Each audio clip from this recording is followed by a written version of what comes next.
The message sits on the screen, a simple invitation from a friend to meet for coffee. A thumb hovers over the phone and then types a quick apology. Cannot make it today. The room is quiet after the phone goes dark, and a heavy stillness settles in the chest.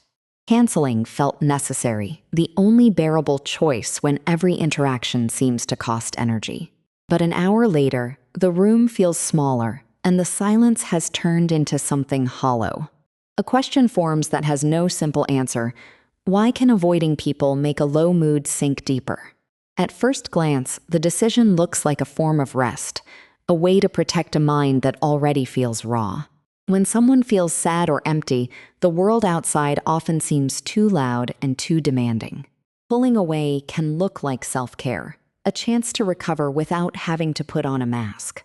Yet the rest that was supposed to come never arrives, and the day slips into a darker shade of gray. A hidden cost has started to work beneath the surface, and the mind in isolation is not really resting. The central puzzle is this: why does a strategy that promises relief end up deepening the very mood it tries to escape? The obvious explanation is that solitude simply gives a person room to breathe, away from social pressure. Many people believe that a low mood works like a cold that disappears after a quiet day under a blanket. But a low mood is not a virus, and emotional energy does not recharge the same way a muscle does. The first crack in the obvious explanation appears when the quiet room starts to feel like a cage. A small disappointment from last week replays in perfect detail, while a kind word spoken days ago is forgotten. This is the beginning of a cycle that psychologists have studied for decades. Withdrawal feeds the mood it is meant to heal. Behavioral activation is the name for a simple but powerful idea. What we do during a day shapes how we feel. Every ordinary action carries a small chance to receive a tiny reward, a moment of connection or a sense of accomplishment. When a person laughs at a joke, finishes a walk, or helps someone carry a bag, the brain registers a small lift. Those small lifts are not dramatic, but they build up, giving the day a structure and a gentle upward tilt. When a person withdraws, those small lifts vanish, and the day flattens into a single gray tone. The low mood loses its antidotes one by one, and the brain adapts to a world with less color and less hope. The cycle tightens. A lowered mood produces a strong urge to hide, and hiding removes the activities that could lift it. This is not a failure of character. It is an understandable pattern that unfolds inside a brain struggling to predict reward. Imagine a path through a park that a person used to walk every afternoon, hearing birds and nodding to neighbors. When the mood dips, the walk seems pointless, so the person stays inside, convinced the effort would bring nothing. The path grows unfamiliar, and the next day the thought of walking feels even heavier, the world beyond the door more distant. The loop gains momentum. Low motivation cuts off the world, and the shrinking world sends back fewer reasons to move. Now the question changes from why isolation feels tempting to why isolation becomes a trap that tightens. One engine inside this trap is rumination, the habit of turning the same worried thoughts over and over. Rumination feels like problem solving, but it often becomes a treadmill that goes nowhere and leaves the runner exhausted. In a room full of people, a troubling thought can be interrupted by a voice, a task, or a change of light. In isolation, nothing interrupts the loop, and the mind spins the same sad story until it seems like the only truth.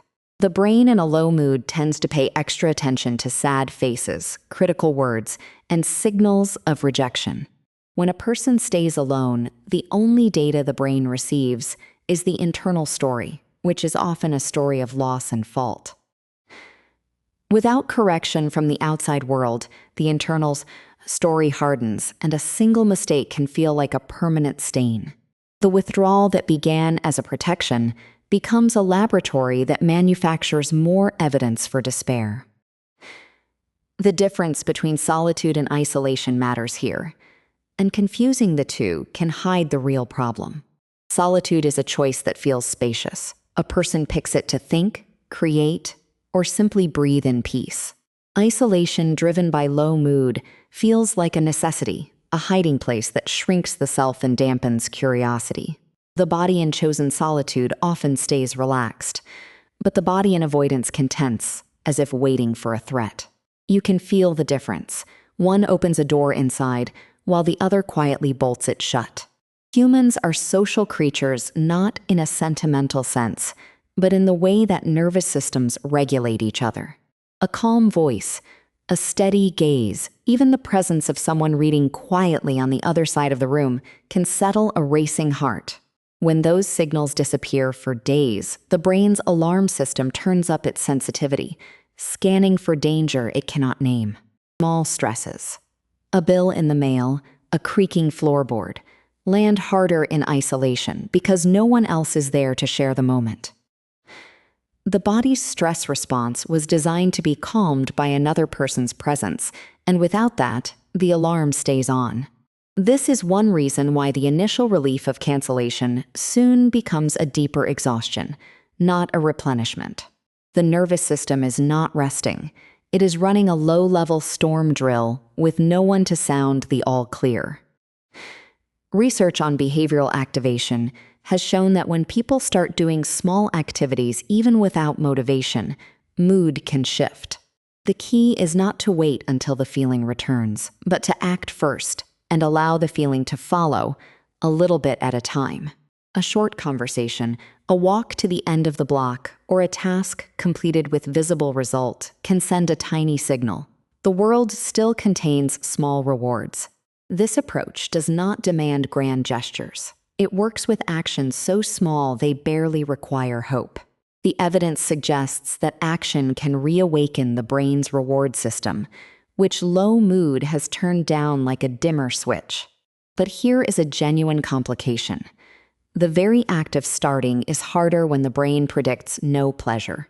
The prediction machine inside the frontal lobes estimates the value of a future event and often gets it wrong during low mood. It predicts that a coffee with a friend will be exhausting, so it blocks the intention before the first step. The cruel twist is that the prediction can only be corrected by doing the thing that feels most impossible. Avoidance feels safe, precisely because it prevents the brain from testing whether the dark forecast was exaggerated. Each canceled plan reinforces the belief that the world brings no relief, and the cage feels more real. This does not mean a person should force themselves into a crowded party while in crisis. That is not the lesson. The lesson is that the instinct to isolate, however strong and protective it seems, is often an error signal wrapped in the voice of self-care. Return for a moment to that person in the quiet room, the phone dark and the day unspooling into evening.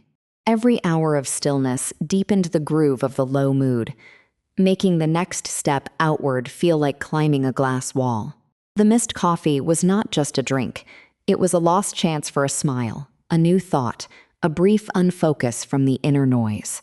The loss is cumulative, and the mind registers it as further proof that nothing good can happen. Now the dramatic question gains its full weight. Can understanding this trap change the next decision? The central revelation is not that isolation is always harmful, but that when it is driven by avoidance, it tightens the very knot it means to loosen. The low mood whispers that withdrawal will restore energy, but the energy returns only through small acts of engagement. Mood often follows action, not the other way around, and that truth turns the familiar advice inside out. Motivation does not always arrive like a sunrise. Sometimes it creeps in only after the body has already started moving. This is not willpower in the old-fashioned sense.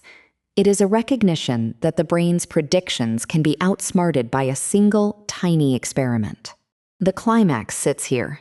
The lie that low mood tells is that hiding is the only route to safety, when in fact, hiding starves the spirit of what it needs to mend. The cost of believing the lie is not just a darker afternoon, but a life that shrinks until it fits inside a single, silent room. The reversal is both simple and uncomfortable. The escape from pain becomes the architect of more pain. A mind left alone with sadness tends to brew a stronger sadness, not out of weakness, but out of a deep design flaw in how mood and attention work together. The insight does not blame a person for following a natural instinct. It simply shows the instinct is an unreliable guide when mood has fallen. The courageous act is not a grand performance, but the quiet refusal to let the loop tighten without at least one countermove. That countermove might be as small as replying to the message with honesty. Struggling today, but thank you for asking. Or it could be as quiet as opening a curtain, letting the light change the room, and noticing one bird on a branch. The reversal reinterprets the opening scene. The canceled coffee was not a rest but a removed stepping stone that hid its value until gone. Now the person in the quiet room begins to see the choice not as a moral failing, but as a pattern that can be nudged. There is no requirement to suddenly become sociable or to pretend the inner weight has lifted. The shift is smaller. A recognition that the urge to vanish is part of the condition, not a command that must always be obeyed. The phone remains on the table, but the thumb reconsiders, and a new message forms. Maybe I can join for a little while. The walk to the coffee shop might feel like moving through water, and the conversation may start awkwardly. But the mere act of showing up places a small crack in the cycle, and through that crack, a thread of connection can slip. A familiar face, the warmth of a cup, a story told about something ordinary, these are not cures, but they are signals. They tell the nervous system that the world still holds moments that are not painful, that the threat is not total. The low mood may not vanish, but its sharpest edge can be worn down by an afternoon that disproves its loudest predictions. Over days and weeks, these small experiments can teach the brain a new lesson. Action can precede relief. The original question, why isolation deepens a low mood, now has a precise and human answer. It deepens because the withdrawal that feels like protection removes the very experiences that update a mind stuck in despair. Quiet room, once a sanctuary, becomes an echo chamber. And the echoes are the voices of everything a person fears about themselves.